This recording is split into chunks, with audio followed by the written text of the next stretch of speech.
Bueno, acá estamos. Hola, gracias a todos y buenas tardes. Bienvenidos a esta primer charla que empezamos a generar para el Museo Liberado, que es la exposición de Pablo Lapadula. Tenemos pensado hacer algunos encuentros más y con esta inauguramos el ciclo de charlas. Vamos a tener otras más por delante que las vamos a anunciar de a poquito en nuestras redes. Así que bueno, gracias a todos los que se están incorporando acá. Yo soy Valeria Cabrera del Espacio de Arte Contemporáneo. Nos acompañan en esta charla que la titulamos algo así como tres artistas, dos museos en tiempos de pandemia, para una exposición que se llama El Museo Liberado. Entonces hoy nos acompañan por el Espacio de Arte Contemporáneo Maite Silva y Guillermo Sierra. Después por el Maite es la que está coordinando la sala y Guillermo es el director del EAC. Están por el Museo de Historia Natural, nos acompañan Meika y Washington, que son biólogos, y está Javier González, que es el director del EAC, y están Magela Ferrero y Brian McCarr, dos artistas que forman parte de esta exposición, y Pablo Lapadula. Quería mencionar que, bueno, que Magela y Brian tienen una trayectoria muy amplia y diversa dentro del campo del arte. Magela, su trayectoria es muy diversa en relación a lenguajes, desde la música, la escritura, bueno, y la fotografía, y Brian en todo lo que es un campo muy amplio dentro del net art, el sonido, la programación y el diseño. Y bueno, y Pablo, que estás acá, vos sos doctor en biología, en ciencias biológicas, trabajás en laboratorios haciendo tus investigaciones, pero tenés esta otra pata, digamos, este interés y trayectoria vinculada al arte. Te formaste en el Instituto de Itela, ¿no? Y venís desarrollando una cantidad de exposiciones haciendo estos cruces entre la ciencia y el arte. Así que bueno, nos gustaría, esta charla tiene la intención de, bueno, de conocer el proyecto, de la exposición y cómo se conformó con estas colaboraciones entre todos nosotros que estamos acá presentes, que venimos de campos bien diversos y que bueno, qué es lo que enriquece a esta exposición. ¿Te animás, Pablo, a presentarla, a contarla y dar arranque a la charla, ya conociendo de qué se trata la exposición Museo Liberado? Perdón, antes de esto quería aclararles al público que nos está acompañando que estamos saliendo en vivo por el canal de YouTube, estamos grabando también esta charla porque es un insumo para nosotros. La charla queda después en el canal de YouTube de LEAC y les proponemos también participar a todos ustedes levantando la mano. Vamos a armar una lista ordenada de oradores, y el que no se anime a hacerlo con el micrófono abierto puede escribirnos al chat, que vamos a hacerles llegar las preguntas a nuestros invitados. Bueno, Pablo, cuando vos quieras presentar la exposición y adelante. Gracias Valeria por la invitación, gracias Guillermo Sierra desde LEAC, gracias Javier González del Museo de Historia Natural, Meika y Washington, ¿sí? Están todos acá. Creo que igual la presentación, digamos, de Museo Liberado va a ir sucediendo a medida que charlemos entre todos, ¿sí? Creo que esa es la idea, pensar un poco sobre qué significa Museo Liberado. Pero bueno, creo que es una muestra que para mí, en particular, tiene muchos costados innovadores, digamos, y raros y nuevos. Es una muestra, por lo tanto, 100% experimental. Ahora te voy a tratar de explicar por qué. Es 100% experimental, casi diría en clave de investigación científica, pero con lenguaje de las artes visuales, del arte contemporáneo. Fue un proyecto presentado, site specific, digamos, para la sala Miguelete, porque justamente esta sala compartida, es como una bisagra, la pienso yo, ¿no? Tal vez no sea exactamente así como ustedes la piensan, pero para mí la visualicé como una bisagra entre la lógica de pensamiento de las ciencias, ¿sí? De la vida, las ciencias naturales, y las ciencias visuales del arte contemporáneo, ¿sí? Que manejan dos retóricas diferentes, hacen preguntas diferentes sobre la vida, y trabajan realmente herramientas visuales y conceptuales diferentes. Esta sala entonces me parecía que permitía un diálogo, ¿sí?, entre estos dos mundos, que lejos de ser excluyentes, ¿sí?, me parecen que son complementarios, ¿sí?, y trabajan a partir de un mutualismo, como podemos decir los biólogos, ¿sí?, de una simbiosis prolífica. ¿Por qué? Porque la ciencia, digamos, aborda preguntas en clave matemática sobre el mundo natural, e intenta dar respuestas sobre ellas, y las artes visuales, diría yo, que trabajan un lenguaje elocuente, ¿sí? No anclado en una lógica hipotética deductiva, y iluminan, diría yo, más que dar respuestas, iluminan regiones de misterio, ¿sí? Y regiones, digamos, de trabajar, ¿sí?, en el campo realmente de lo desconocido desde la subjetividad más profunda. Museo Liberado entonces se propuso trabajar estrictamente con los materiales, ¿sí?, del Museo de Ciencias Naturales. Perdón, acá en Buenos Aires lo llamamos Museo de Ciencias Naturales. A mí me gusta el nombre, digamos, Museo de Historia Natural, porque me lleva a lo que es a la filosofía natural, que me parece realmente el campo expandido más virtuoso de la ciencia. Entonces trabajar con las especies, digamos, con los objetos de estudio, con los archivos exclusivamente del acervo del Museo entonces de Historia Natural de Montevideo, y con estas capturas de estudio, ¿no? De hecho, una de las salas por las cuales uno ingresa a Museo del Video se llama la sala de captura. Es la sala de captura donde uno va, hace un estudio de campo, trae las especies, los registros geológicos digamos, de todas características, los analiza y los empieza, ¿sí?, a coser con una narrativa, ¿sí?, lo que llamamos alguna hipótesis, que después dará origen a alguna ley natural.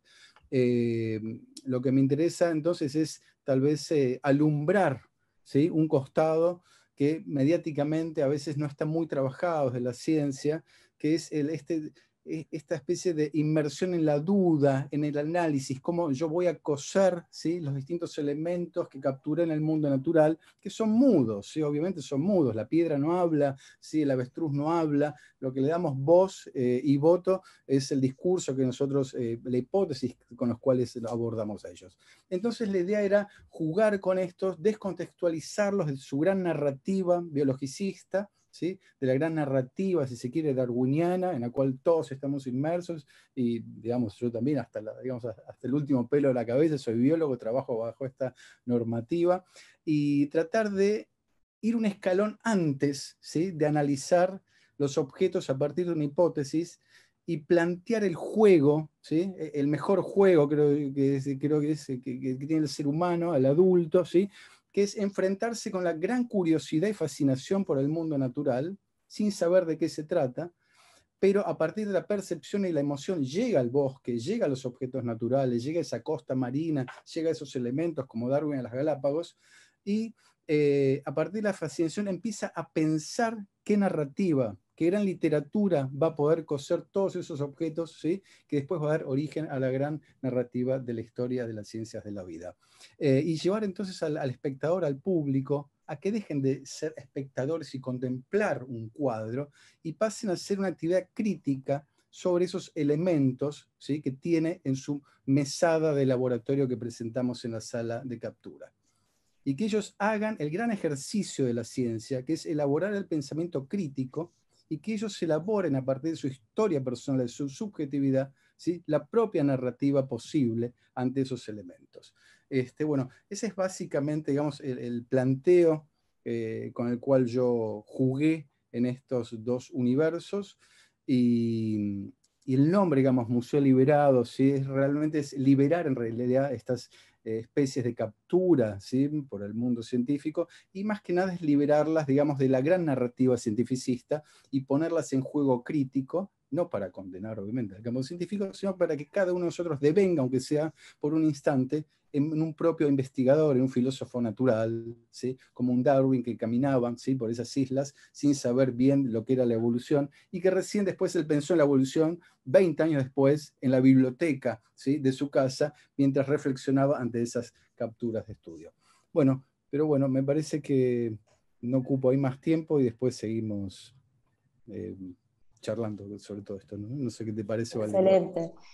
Y no sé si alguno de ustedes quiere comentar algo. A mí me parece interesante que ahora pensemos en, bueno, cómo se fue conformando la exposición y cómo empieza a tener lugar el trabajo colectivo, porque ahí empiezan conversaciones, hay una pandemia mediante, hay otros interlocutores, porque además cambian autoridades, bueno, directivos del EAC, que fueron los que tomaron el primer contacto con tu exposición, y bueno, de ahí empezar a hacer estos cruces con el Museo de Historia Natural, con Magela, con Brian. Este, Me parece interesante que podamos compartir con el público cómo empiezan esas construcciones colectivas y inmersiones también en campos bien distintos y a trabajar en una cuestión co-creada, digamos. Javier.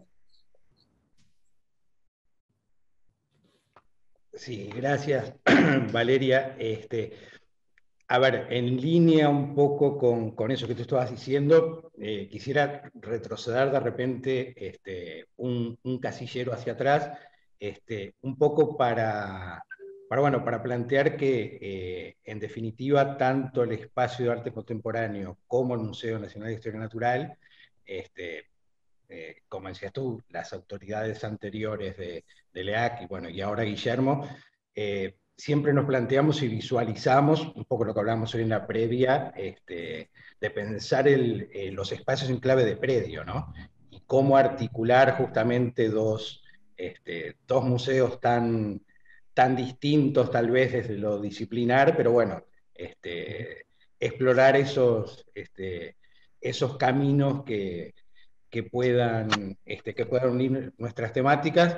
Claramente la muestra de Pablo es un ejemplo de eso, pero quería aprovechar este momento también para comentar que hay otras iniciativas, como por ejemplo la fotogalería que emprendimos de manera conjunta los dos museos, otra muestra que está en este momento que se llama, bueno, Cultivar el Vacío, que es de Alejandra González, que también un poco, digamos, está con un pie en cada disciplina.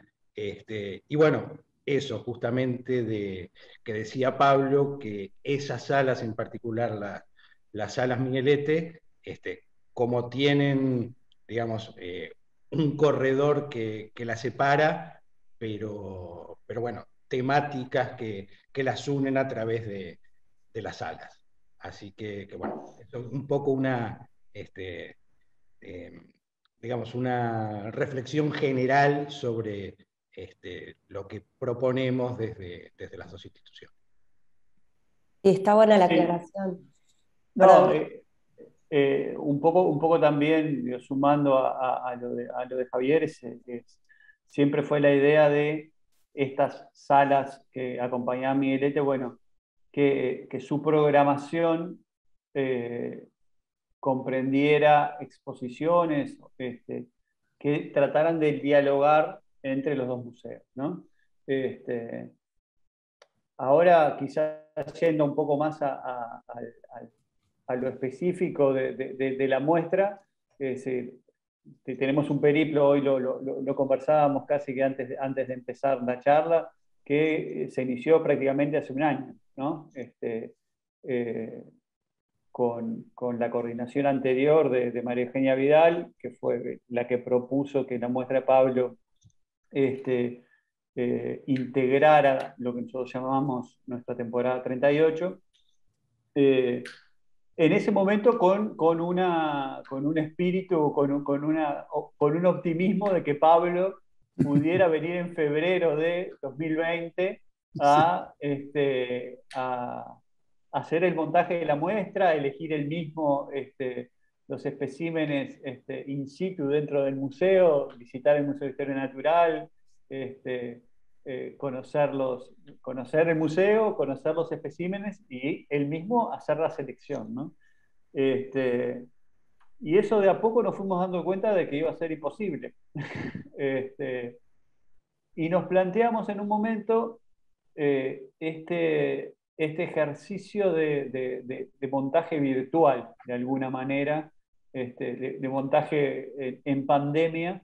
Y el primer movimiento que hicimos fue desde el Espacio de Arte Contemporáneo, junto a Elena Telis y a Bruno Grisi, hablar con Javier, con Meika, con Washington, y decirles, bueno, vamos a ir a registrar, vamos a ir a sacar fotografías, ¿no? Y a mostrarle lo que es el museo y cuáles son sus objetos, sus especímenes, sus cosas, para que Pablo los pueda ir eligiendo, ¿no? Para que tenga una primera visión de lo que son los objetos que él iba a utilizar en su muestra, y después que entrar en diálogo con el museo, con Meika, con Washington y con Javier, para ver, bueno, cuáles de todas esas, no me acuerdo, cientos de fotografías que te mandamos, digo, fueron muchísimas fotografías, poder empezar a construir desde esas imágenes la muestra. Y bueno, ese fue el primer paso. Fue realmente en la construcción de la muestra, ¿no? Es decir, el primer paso fue decir, bueno, hagamos esto, que es algo que realmente para nosotros era inédito, es decir, montar una muestra que dentro de sus características, en algunos casos parecía muy simple, pero en otros casos era muy compleja, ¿no? Porque implicaba tomar el acervo de un museo, ¿no? Y ponerlo en exhibición en una sala de exposición. Lo que implicaba también ciertos cuidados, ¿no? Que teníamos que tener en cuenta porque estábamos utilizando parte del acervo y de los objetos que pertenecían al Museo de Historia Natural. Entonces, no eran cualquier objeto y no era de cualquier manera que nosotros podíamos utilizarlos, ¿no? Yo doy un poco la palabra también un poco a Washington y a cosas que también fueron parte de ese proceso y a Pablo mismo, ¿no? Me estaba acordando, perdón que te interrumpo, Guillermo, la primera comunicación que hicimos, ¿sí? Fue vía videollamada, a través de una videollamada de WhatsApp de teléfono celular, que ustedes estaban con Maru Vidal, que fue la primera videollamada que hicimos, que estaban en el Museo de Historia Natural, y tratamos de hacer como una caminata, yo acompañarlos a través de una videollamada.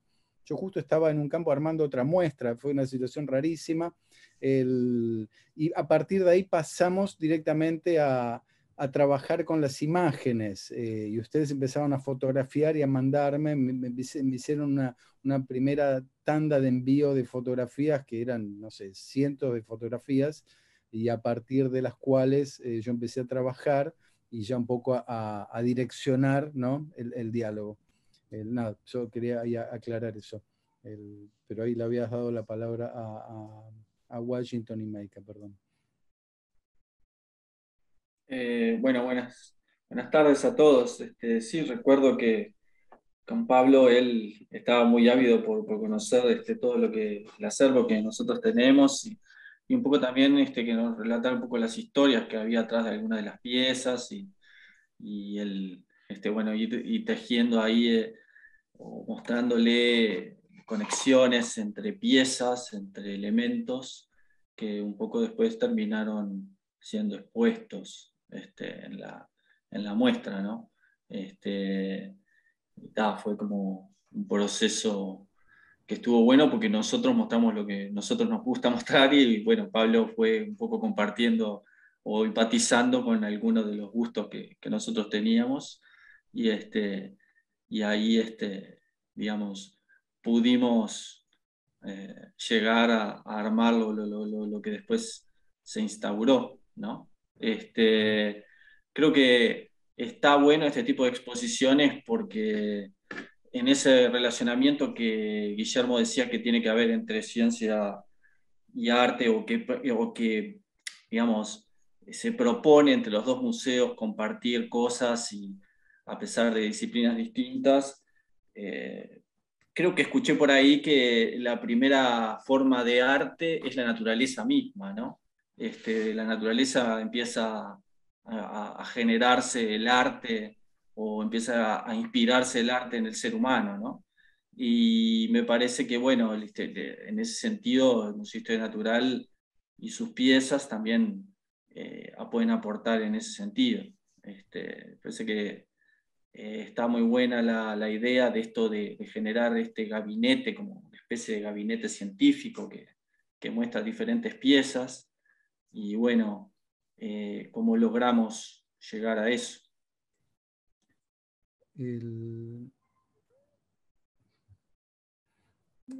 Algo que decías recién, Washington, que a mí me pasó, la idea original era que yo viajaba a Uruguay y recorría con ustedes el museo y los lugares de trabajo de ustedes, ¿verdad?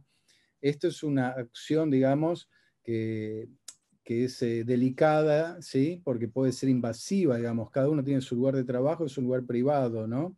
Y no está abierto al turismo visual para, digamos, para otras cosas. Es un lugar de mucho respeto y sagrado, el laboratorio de cada uno.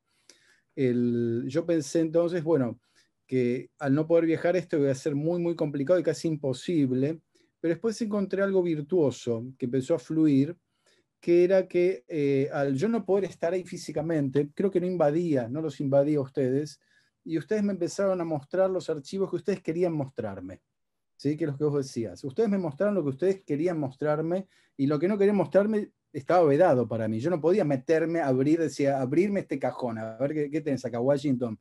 Vos me mostrabas lo que querías. Y esto para mí fue algo inédito y súper virtuoso, porque se transformó en una co-creación absoluta. Yo no invadí el espacio de ustedes, me metí hasta donde ustedes me dejaron meter y trabajé con los archivos que ustedes me habilitaban.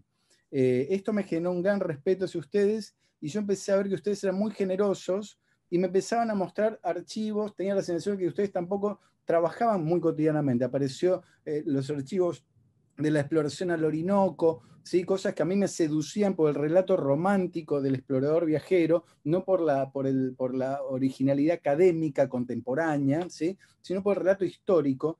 Y empezamos, creo yo, me empezaron a mostrar cosas que ustedes tampoco tenían como en la mesada de trabajo cotidianamente, y eran archivos que nos romantizaron, me parece, a todos. Y que creo que si yo hubiera estado ahí, eso no hubiera sucedido, ¿sí? Hubiera habido una situación de más distancia o digamos, tal vez de invasión o curiosear algo que uno no tiene ganas de curiosear el trabajo del otro. Creo que entonces esta distancia y la distancia, digamos, del remota, yo creo que nos habilitó a todos a trabajar un poco más alegremente y descontracturadamente, y yo tengo la sensación que ustedes abrieron archivos que de otra forma yo no hubiera llegado a ellos, ¿no? No hubiera llegado a ellos. Y como el proceso, si yo hubiera viajado a Uruguay, hubiera estado tal vez trabajando 15 días ahí, y finalmente de esta forma trabajamos un año entero, y pudimos ir desarrollando y profundizando en problemáticas y llegando a lugares que yo jamás imaginé, ¿no? El hablar de Horacio Quiroga, ¿no? Discutimos los observadores de Horacio Quiroga, yo dije que Horacio Quiroga era argentino, ustedes me dijeron que era de Salto, Uruguay, yo dije que me importaba un corno que fuera de Salto, que lo estudiábamos acá en Buenos Aires, y que yo estaba justamente, mientras pensaba en esta muestra, leyendo El salvaje Horacio Quiroga, que es un cuento muy hermoso de nuestro escritor argentino, que se centra en el personaje de un meteorólogo, ¿sí? Que está en la selva misionera y que tiene una especie de viaje al precámbrico y dialoga con un dinosaurio. Mientras yo tenía las primeras charlas con ustedes, yo estaba leyendo este cuento y Washington me muestra el agua del terror y los huesos del agua del terror, y a mí me vino rápidamente la imagen del dinosaurio de Horacio Quiroga. ¿Sí? Y cuando empiezo a pensar, digamos, en los artistas invitados, que fue Majela y Brian, claramente el personaje del meteorólogo se me transformó en Brian, que es el cazador de tormentas de Santa Rosa, ¿no?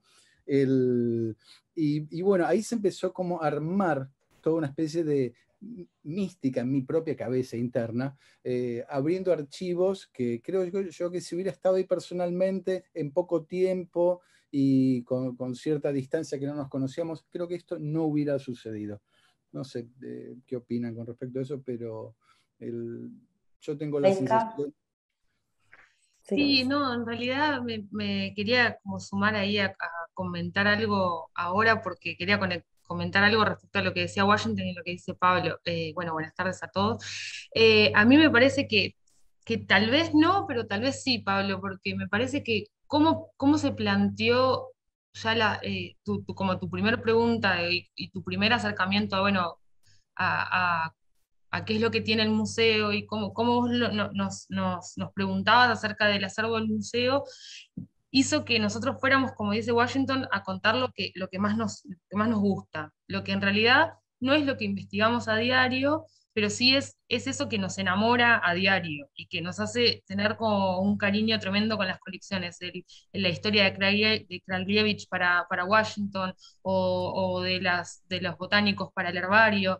En realidad creo que se hubiera dado porque es algo que estamos como todo el tiempo, como si nos preguntan, nos encanta hablar de eso. Entonces creo que se hubiera dado, igual fue muy lindo que se haya dado de por sí, y de alguna manera creo que la muestra se ve algo de eso, y creo que al tener tanto del cariño que le tenemos a las colecciones y de la historia, no solo del ejemplar, dónde fue colectado y por quién y para qué, o para qué sirve, creo que tiene mucho del romanticismo atrás, de bueno, por quién y Quiroga, pero las vendía las plantas, porque estaba en una época mala, y cómo es eso atrás, como todo ese romanticismo, hace que la gente pueda, a mí me parece que también destacar la utilidad o eso como herramienta para la divulgación, porque en cuanto uno puede conectar en la empatía con las piezas y con los acervos, es que lo valoramos, ¿no? Entonces, como sociedad, porque la colección del museo es de todos, es pública, es del país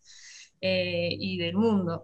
Entonces, en cuanto uno puede conectar empáticamente con algo, es que lo puede cuidar y ver el interés. Creo que esta muestra permite mucho eso.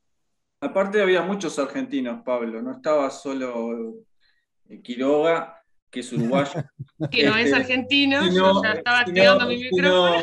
sino que también estaba Kraljievich, Lucas Kraljievich, que fue un científico que vino a trabajar a Uruguay, que la verdad, para que se tenga una idea, es como si en este momento Messi viniera a jugar al fútbol uruguayo, es una cosa así, que es uno de los grandes científicos del momento de la década del 30, que por diversas razones se vino a trabajar a nuestro museo y nos dejó toda una serie de elementos que están ahí en tu muestra, que son parte mínima del enorme y gigante trabajo que hizo en un año y medio, ponele 2 años, con una intensidad poco creíble de producción de cosas y de actividades y sobre todo cuestiones de producción científica. Y bueno, para nosotros, o por lo menos para mí también, guarda ese como enamoramiento de lo que fue en ese momento, ¿no? Hay que recordar que Quiroga y Kraljievich, no sé, Pablo, si sabías que desde el punto de vista contemporáneo, todo el tema que vos hablás del darwinismo y el tema de la selección natural y la evolución de la biología, estaba en pleno proceso de formación, tuvo que hacerse una revisión a principios del siglo XX para después instaurarse como una, digamos, la línea principal que rige a la biología. Entonces, hasta ese momento era como que había grandes defensores de la idea, pero no faltaban evidencias y había enemigos intelectuales, obviamente, a la idea, todavía en ese momento. Y Kraljievich era uno de los defensores, como lo fue Ameghino, etc. Entonces, para mí, por lo menos, guarda ese sabor. Claro. Sí, a mí me encantó, digamos, tomar ese costado romántico de la ciencia, ¿sí? Que es profundamente, digamos, germinadora, porque es lo que lleva al ser humano a transformarse en biólogo y querer estudiar, ¿no?, los misterios del mundo natural, realmente, ¿no? Hablamos de Darwin. Darwin se embarcó en el Beagle siendo un estudiante digamos, para ser monaguillo o religioso, ¿no? Y se transformó en el filósofo natural después que bajó del Beagle cuando llegó 5 años después. Lo que lo transformó en investigador justamente fue la fascinación, ¿no? La fascinación, el misterio que él veía en eso. Pero bueno, no sé. Javier, ¿vos querías comentar algo? Sí. Se acaban de incorporar más personas a la charla, darles la bienvenida a todos. Estamos conversando sobre los procesos que dieron lugar a la co-creación y al trabajo conjunto entre los dos museos y los artistas. Estábamos por ahí, Javier. Sí, bueno, yo quería comentar un poco, a ver, sobrevolar lo que ya se ha venido comentando, cosas que comentaba Maika recién, por ejemplo, en relación a los acervos de los museos y bueno, la propiedad de eso, digamos, de ese patrimonio que justamente que es de todos, o sea, no es del museo, no es de quienes los cuidamos, sino que son de toda la sociedad. Entonces, en ese sentido, todas las formas de poder colectivizar ese patrimonio, esos saberes asociados y demás, siempre son bienvenidos y siempre, y esto es lo que quería detenerme para destacar, tienen que darse desde el punto de vista museológico en un equilibrio entre lo que es la conservación, la investigación y en este caso la comunicación a través de una exposición. Y como decía Pablo y hablaba de un círculo virtuoso, dentro de ese círculo virtuoso también se dio muy naturalmente un aspecto que no siempre es muy fácil que se dé, y es, como lo comentaba Guillermo hoy, ese respeto por los materiales en el sentido más amplio, ¿no? O sea, por la conservación de esos materiales, por, bueno, qué materiales se pueden exponer y bajo qué condiciones y cuáles no. Y eso fue fluyendo muy naturalmente y no hubo que decir, bueno, no, esto no porque corre riesgo su integridad o demás. Tal vez con cosas tan simples como decir, bueno, este material sí, pero necesita una cúpula que lo proteja.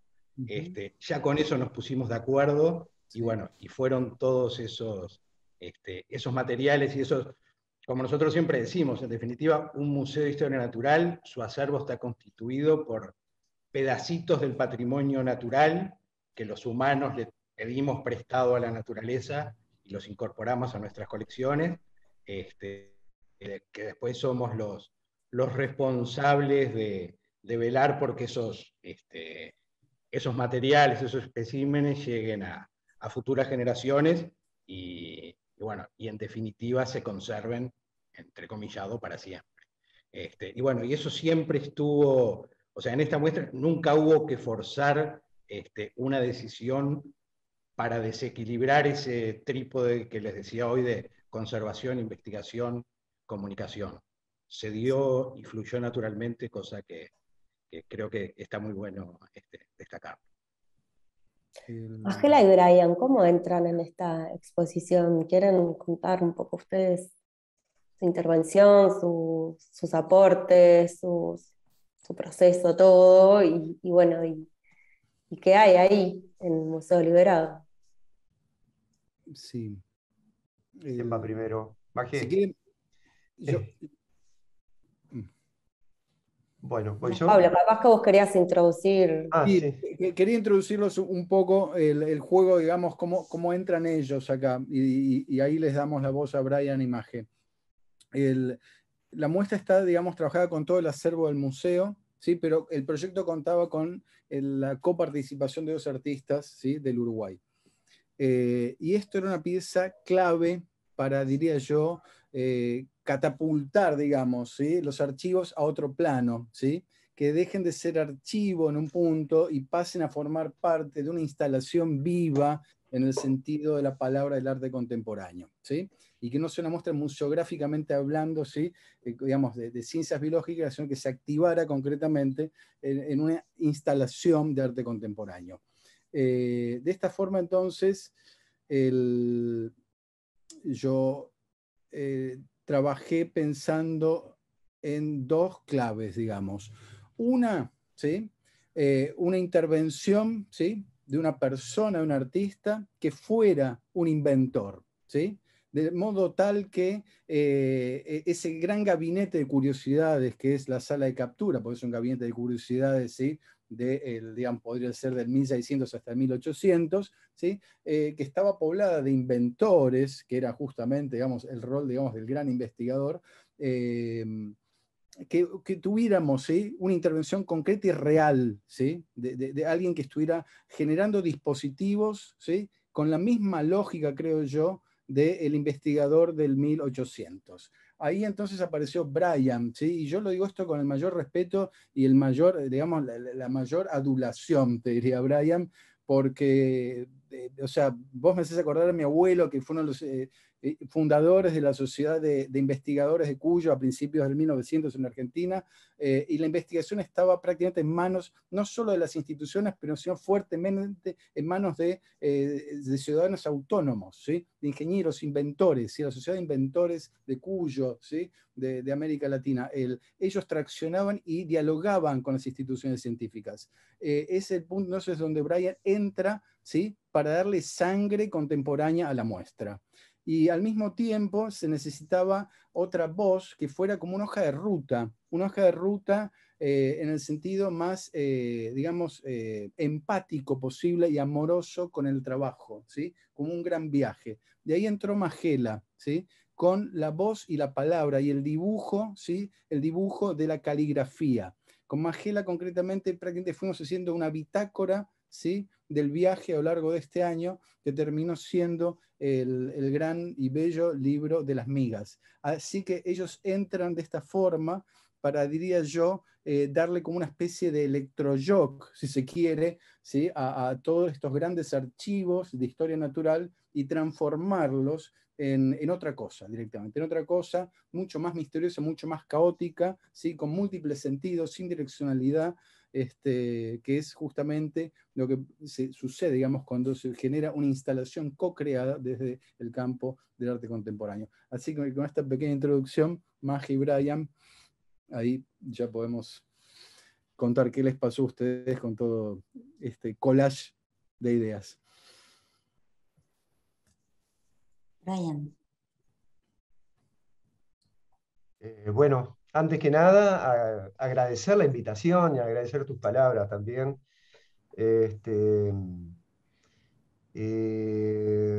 Para mí fue alucinante tener esta oportunidad de explorar esa parte que a mí me encanta, además, lo que vos decías, lo que hablabas hoy del misterio de 1800. Yo venía a trabajar, viste, el misterio entre lo científico, pero también paracientífico, y esa zona como no definida de primera mitad del siglo XIX, ¿no?, o anterior, que a mí me atrapa muchísimo. O sea, como las cosas estaban mucho más mezcladas en esa época, ¿no? Era todo como más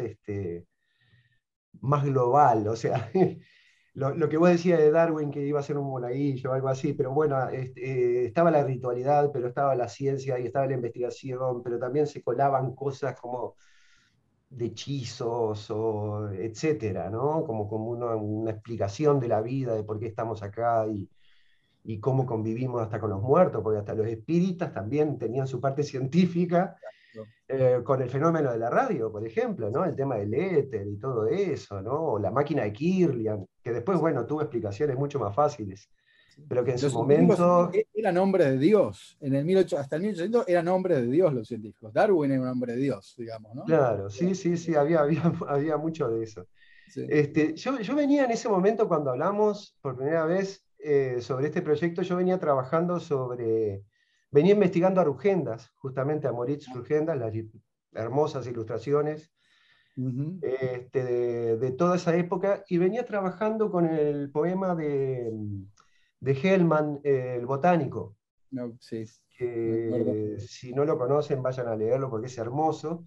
Y creo que ese poema relata un poco esa parte del misterio. Él está continuamente hablando bueno, lo pone como figura metafórica a Aimé Bonpland, y bueno, y lo muestra como catalogando, categorizando, nombrando cosas en todas esas exploraciones de ese nuevo mundo que, bueno, Bonpland, por supuesto con Humboldt, estuvieron años y años explorando prácticamente toda Sudamérica, ¿no? Pero se conectaba además el Bonpland del poema de Hellman con el Orinoco, y ahí había anécdotas del Orinoco que comentabas vos.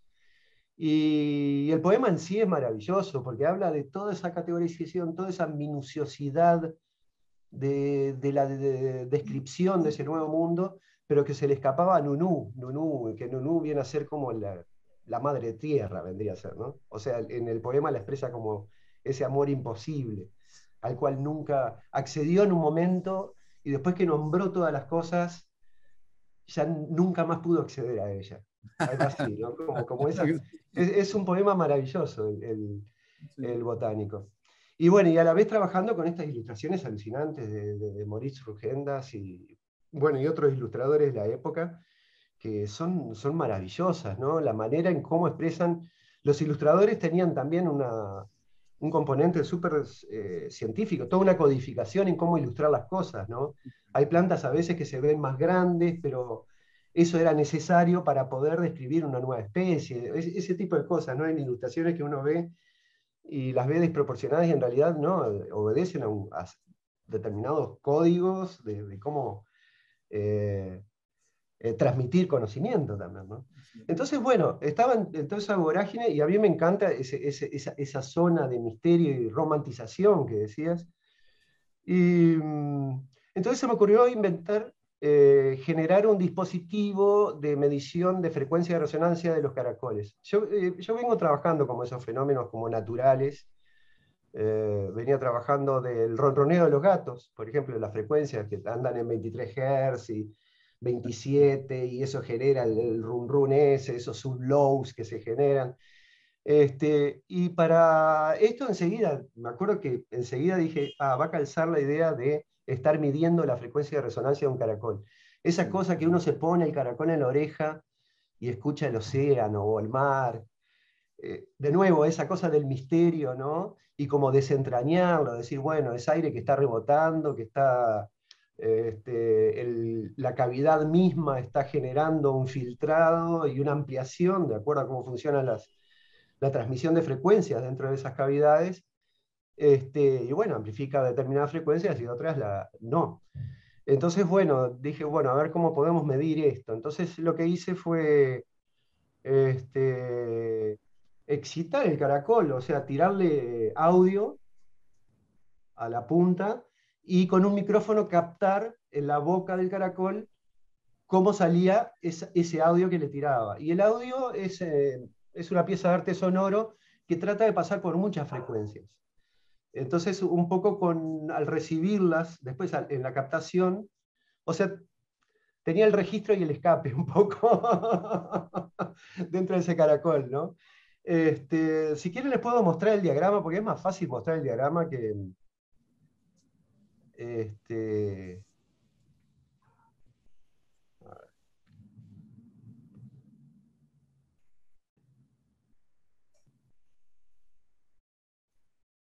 Este sería el diagrama. Tengo la fuente sonora. Como les decía, con un parlante excitaba el caracol y con un micrófono recogía esa captación, ¿no? El escape de ese sonido un poco.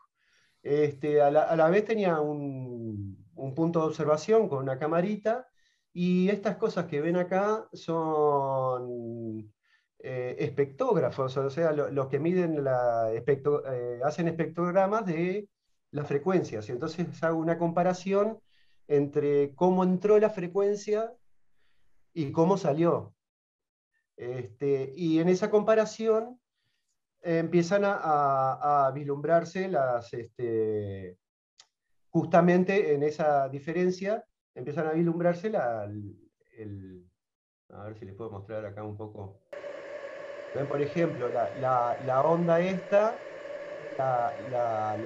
el sonido que entró, el verde es el sonido filtrado, ¿no? Y acá ven el pico de frecuencia, esta es la frecuencia de resonancia, que me daba una frecuencia alrededor de 500 Hz. Igual no me interesaba tanto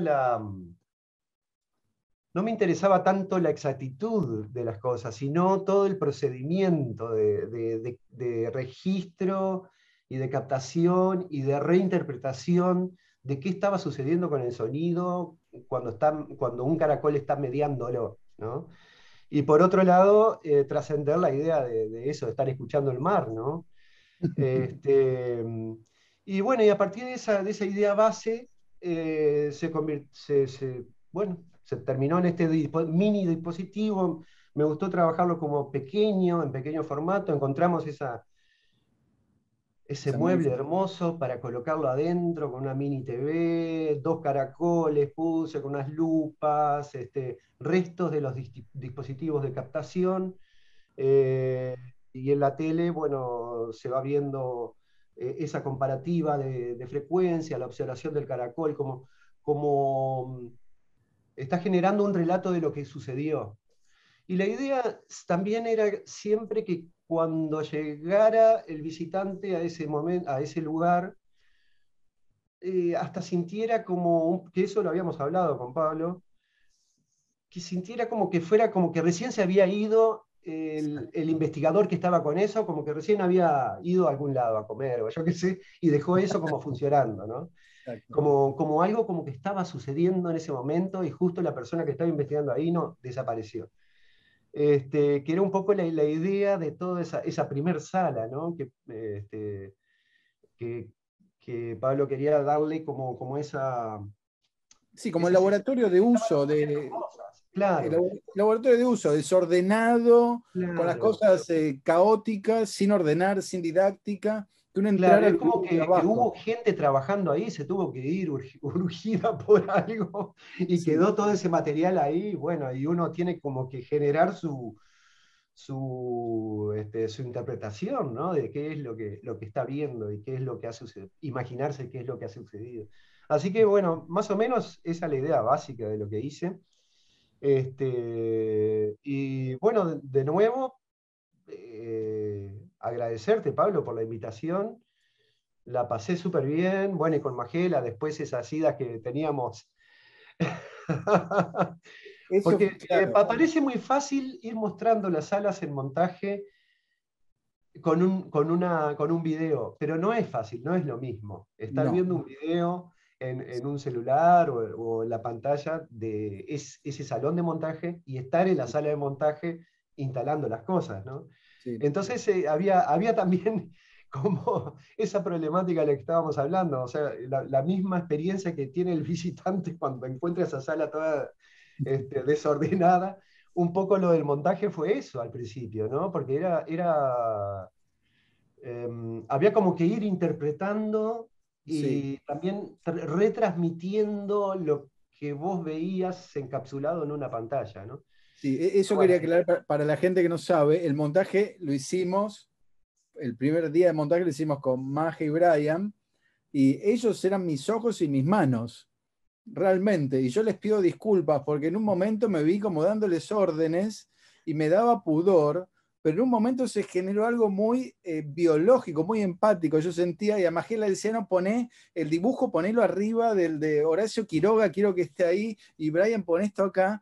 Y para mí fue una cosa insólita, realmente, porque rápidamente armamos la sala y yo tengo la sensación de que la sala quedó como si yo hubiera estado armándola. Y la armé a través de ustedes y ustedes fueron mis ojos sensibles y mi percepción. Y yo di todo descargué, digamos, di todo mi trabajo se lo confío a ustedes, realmente. Y yo les preguntaba, ¿cómo se ve?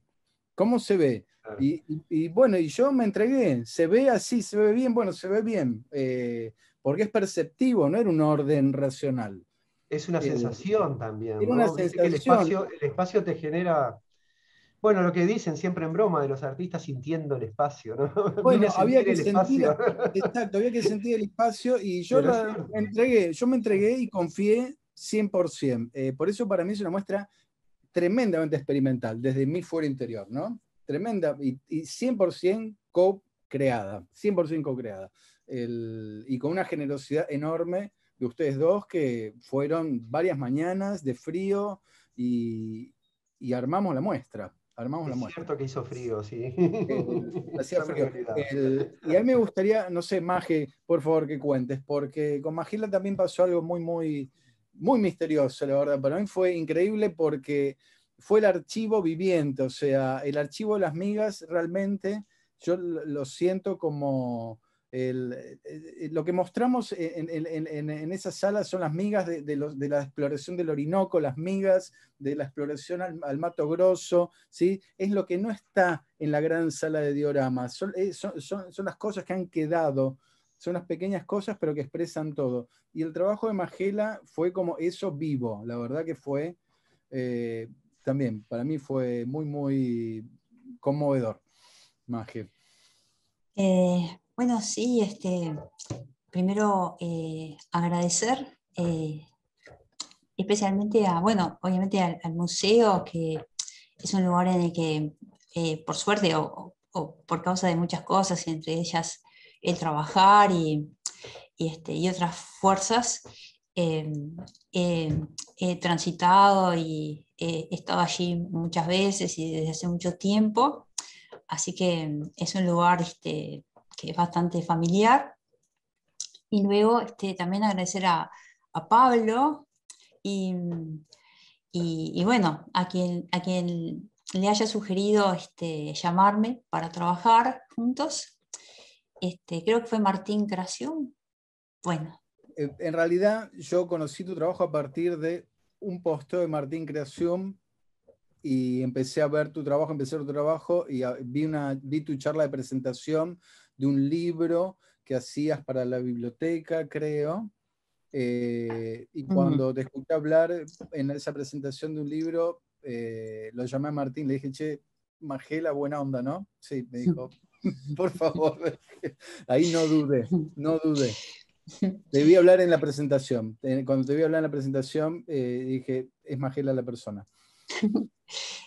Bueno, yo estoy muy agradecida.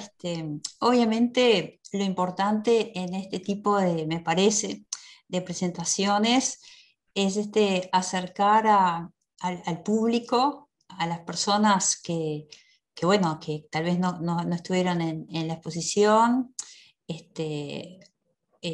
acercarlas o invitarlas o proponerles o decirles algo que pueda hacer que se acerquen a la exposición, a la experiencia, que es lo más importante, ¿no? Y lo que nos reúne aquí.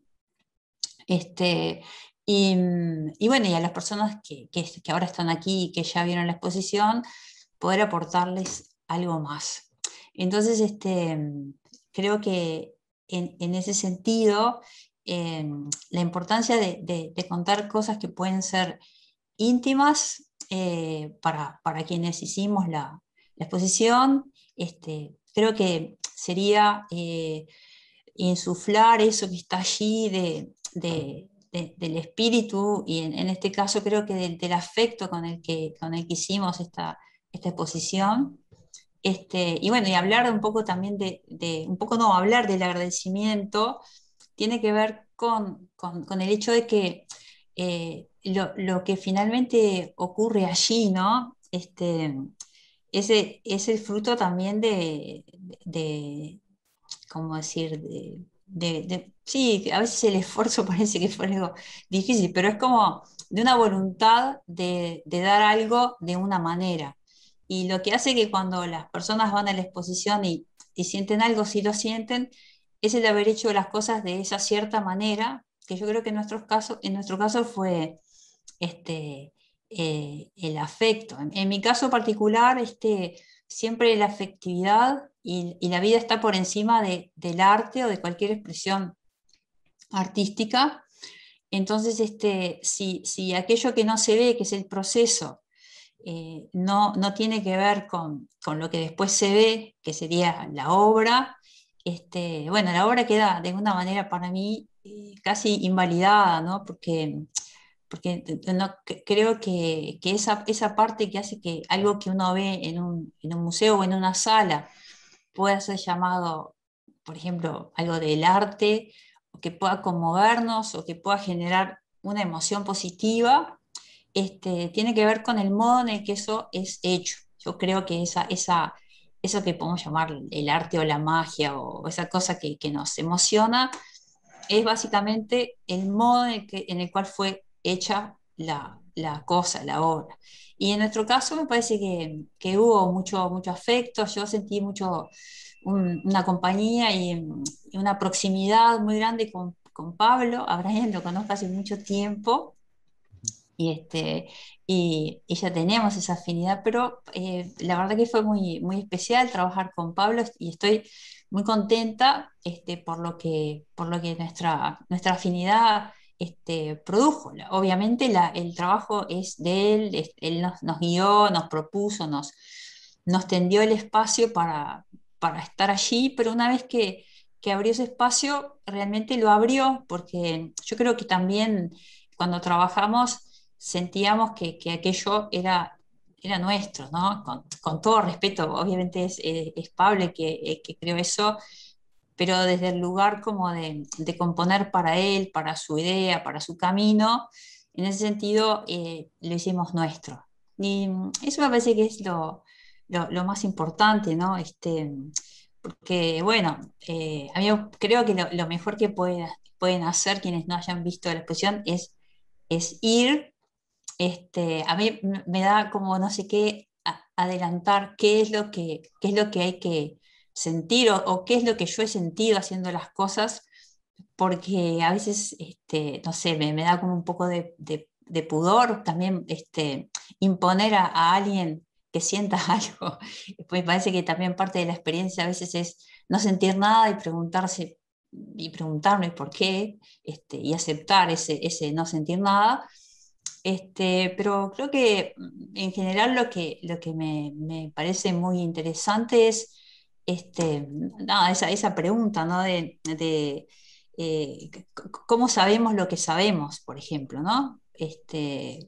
Ahora estaba pensando que estaban contando, ¿no? Contábamos cómo habíamos hecho el montaje, ¿no?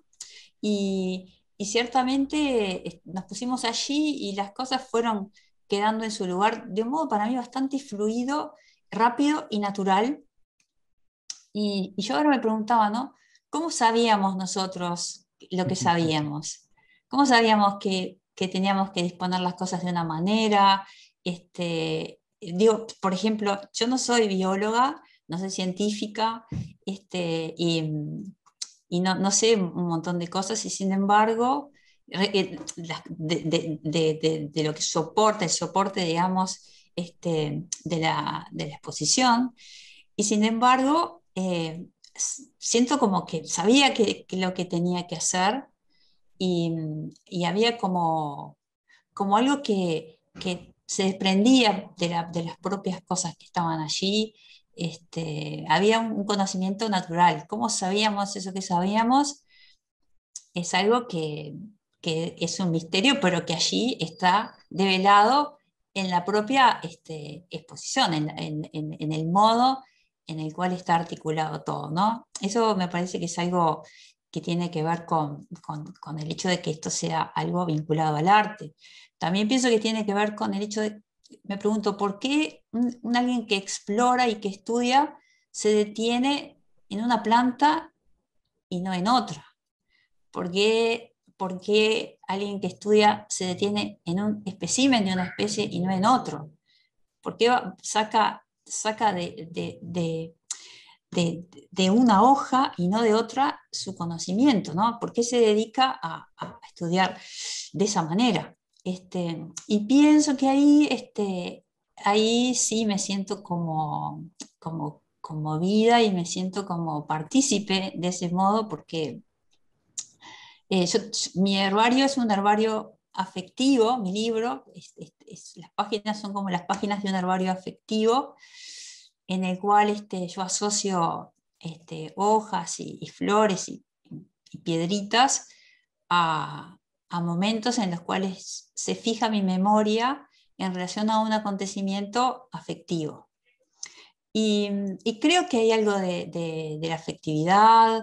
Me parece que hay algo, como decía Washington también, de esa inspiración que provee la naturaleza, que capaz que no desde un punto de vista científico, pero desde un punto de vista como afectivo, a mí me provee, ¿no? Yo siempre digo muy a menudo que que de verdad para mí la naturaleza es como mi inspiración, en el sentido de que los árboles, esto lo repito, para mí es como una certeza guía. Los árboles son todo lo bello que pueden ser en todos los momentos de su vida, ¿no? Por ejemplo, cuando se hace la noche y ya nadie los puede ver, ellos siguen siendo y siguen dando lo mejor que pueden dar, independientemente de mirada alguna, ¿no? Mirada humana o que otro árbol lo sienta, el árbol sigue siendo todo lo que puede ser. Y lo mismo, las nubes no dejan de ser todo lo más lindas que puedan ser, o no dejan de ofrecer su mejor forma, porque dentro de poco el viento las va a desarmar. No dicen, no voy a dar mi mejor forma porque en un rato desaparezco. No es lo que hace una nube, no es lo que es un árbol tampoco, que por causa de que pierde las hojas decide suicidarse, porque dice, ahora lo mejor era cuando tenía mis hojas, y ahora que no las tengo, me siento ofendido por la naturaleza que me quitó mi belleza, entonces voy a desaparecer. No es lo que hace un árbol tampoco. Entonces, este tipo de enseñanzas son las que me hacen asociar pequeñas piezas de la naturaleza a episodios de mi vida. Y tengo la ilusión, que a veces he comprobado con conversaciones con personas, que esto que me pasa a mí le pasa a otras personas. Y ese es el punto de intersección que me alienta a llevar a un espacio público estas experimentaciones, ¿no?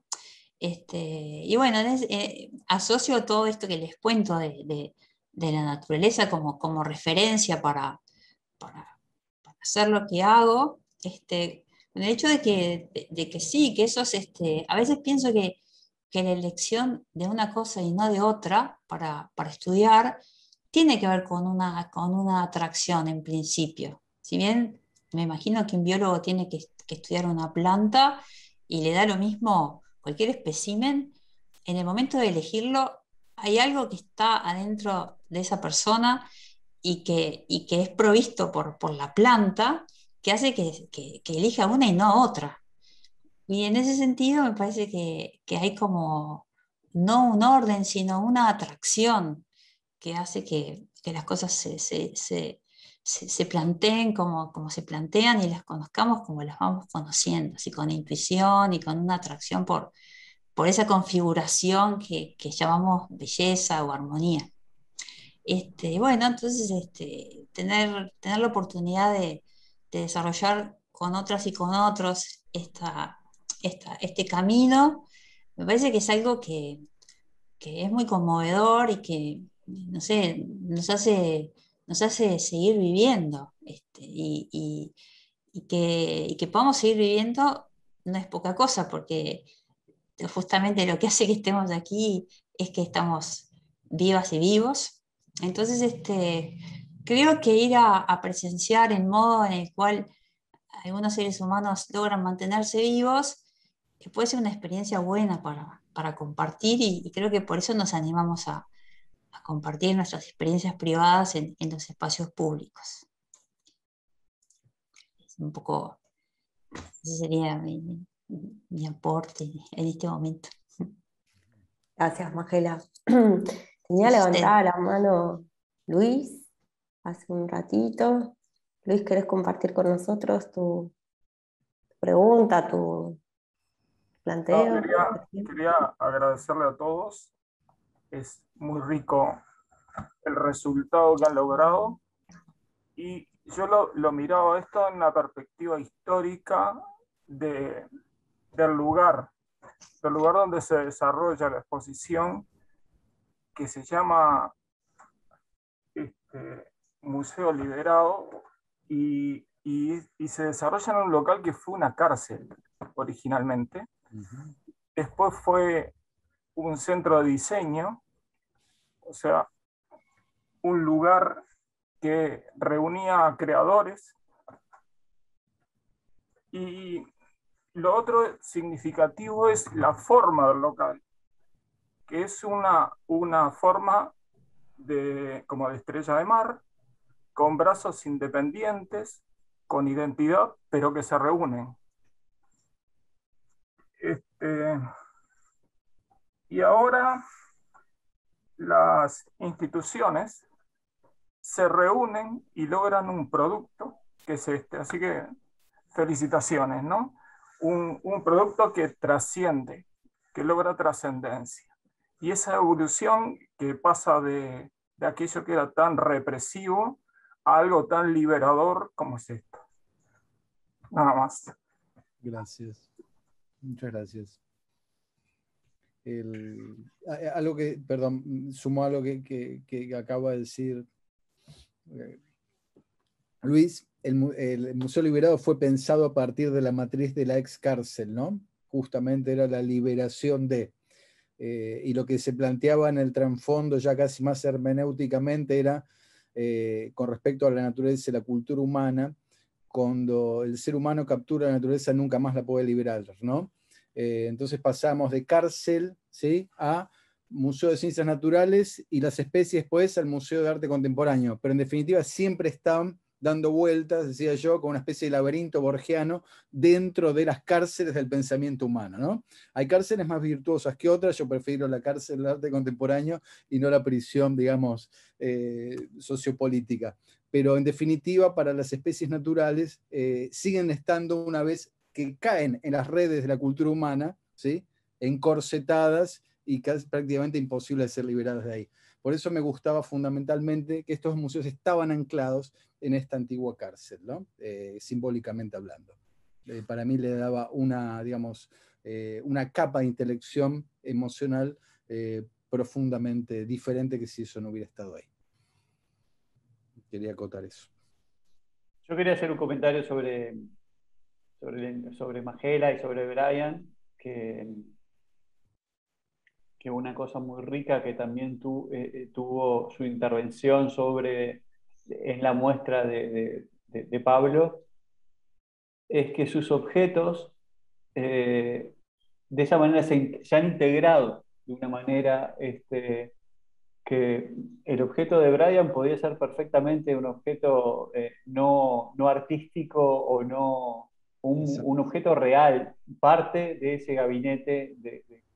Y lo mismo con la obra de Majela, ¿no? Más allá de su poética y su sutileza, es una colección, es de alguna manera utilizar el lenguaje de la ciencia de manera sensible y de manera artística, ¿no? Y eso es algo que realmente valoro muchísimo. Me imagino que vos también, Pablo, en ese sentido, es que su intervención dentro de la muestra está totalmente integrada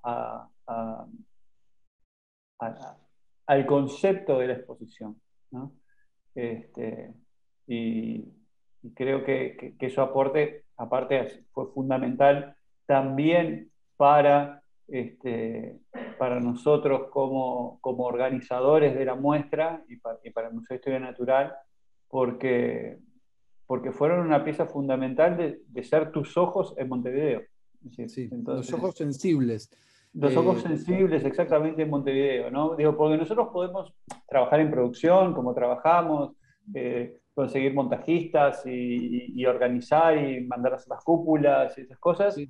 pero en realidad nosotros necesitábamos eso, necesitábamos que hubieran unos ojos que estuvieran en diálogo con tu sensibilidad y que aportaran la suya acá dentro de Montevideo, acá dentro de la sala de Montevideo. Y creo que fue fundamental su trabajo contigo para llegar al resultado, para llegar a todo el resultado que tenemos y que podemos ver en la sala de Miguelete. Guillermo, ahí lo que decís, eso es dos cosas claves. Las obras de ellos se integraron absolutamente al gabinete de curiosidades, a la mesa de trabajo, ¿sí?, de este filósofo natural, porque es una sala de investigación de un filósofo natural. Entonces no hubo ningún problema porque el dispositivo de Brian y el archivo de Majela son verosímiles, no es una puesta en escena, ¿sí? No es una representación de. No, son verosímiles, ¿sí? Son dos piezas reales que tienen la misma lógica del filósofo natural de la instalación. Por eso están totalmente integrados y son inseparables, e inclusive el archivo de Majela, a diferencia de los históricos, uno los puede tocar. Entonces es el archivo vivo, pero yo estoy así como hiper orgulloso de esto, porque pasó algo que yo jamás hubiera imaginado. El aparato de Brian es un aparato real, ¿sí? No es ficticio, funciona, está ahí. Es del 1800 el aparato. El archivo de Majela es un archivo victoriano, ¿sí? Es real, está ahí, lo tocamos, no es fake, es real. Y la muestra es documental, es real en ese sentido, está viva, con los archivos viejísimos de las exploraciones que tomaron vida como un vampiro de estos archivos nuevos. Esto para mí es el mayor logro, y que yo no lo vi funcionando hasta que lo empezamos a armar conjuntamente, a pesar de la tosquedad y la distancia que nos imponía la vida remota. No hubo ningún problema, trabajamos con una fluidez rapidísima y ni discutimos nada. O sea, fuimos como tres cabezas sensibles en una, fue rarísimo. Para mí es una experiencia única y un privilegio absoluto, y creo que esto se debe al profesionalismo de ustedes y al gran porte de artistas de Majela y Brian, ¿no? Yo creo que tuve un privilegio absoluto, no sé cómo se dio, pero se dio así, y nada, creo en la alineación de las estrellas, y acá hubo un viaje cósmico, lo digo como científico, acá hubo un viaje cósmico, porque si no, esto no hubiera funcionado, hubiera sido un Frankenstein cosido con aguja de colchonero.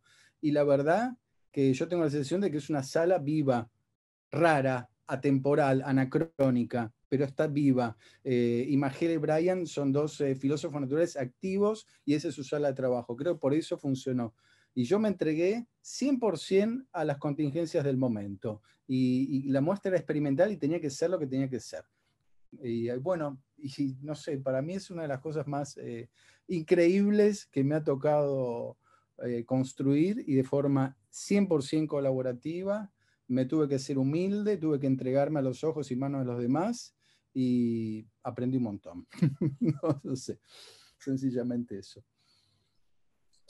Bueno, ¿alguien del público tiene ganas de comentar algo, preguntar alguna cosa? Creo que estamos en un momento ya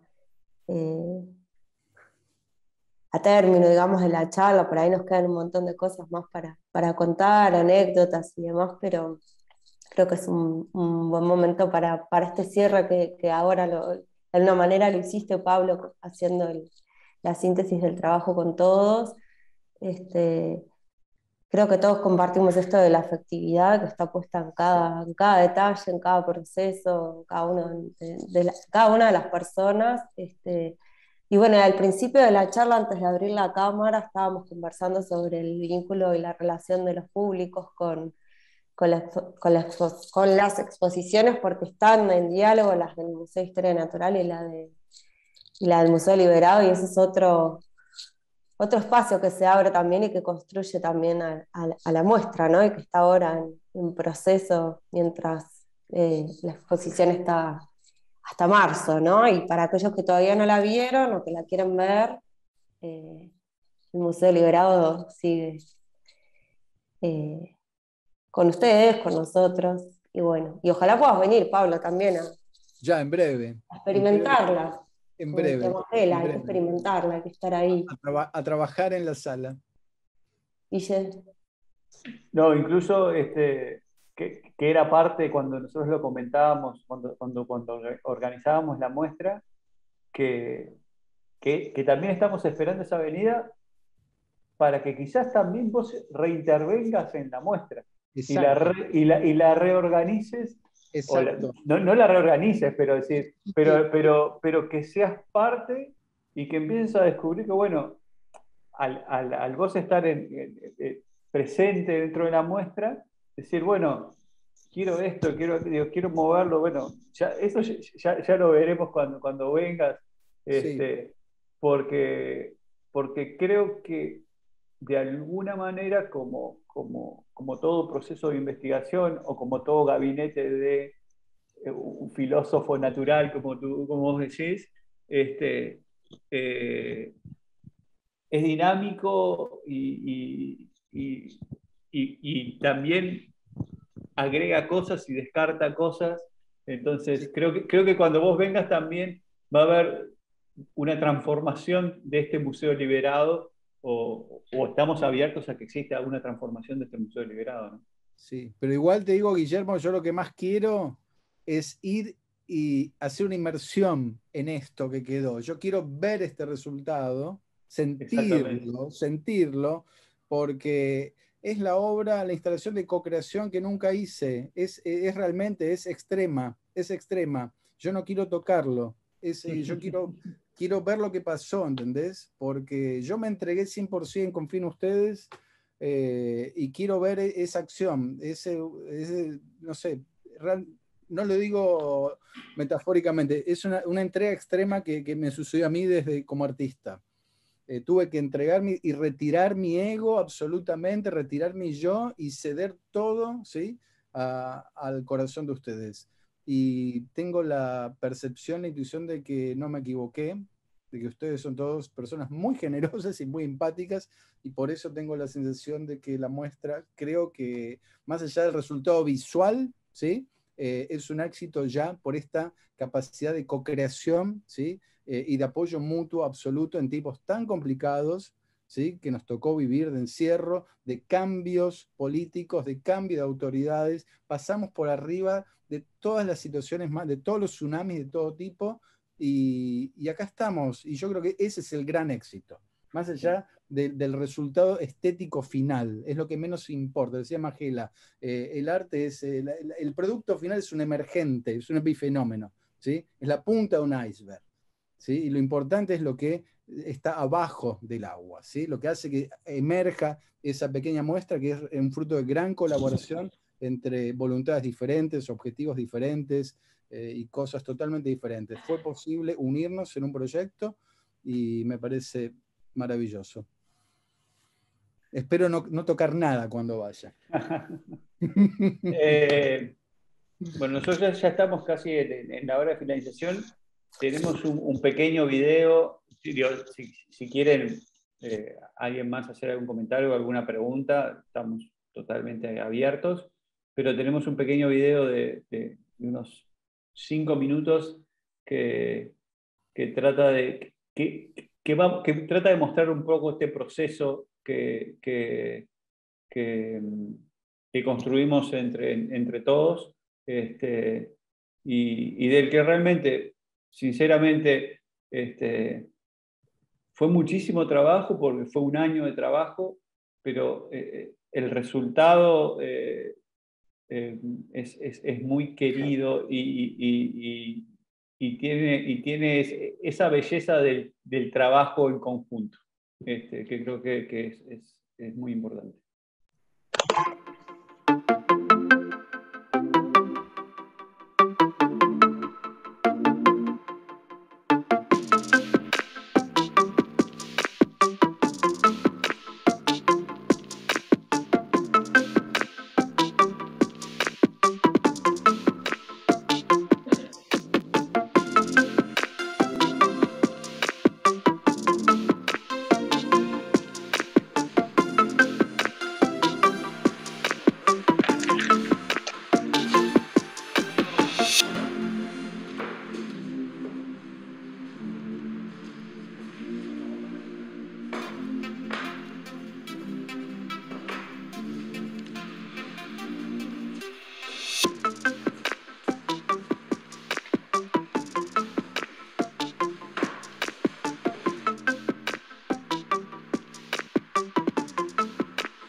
Es que por eso no entraron en los marcos.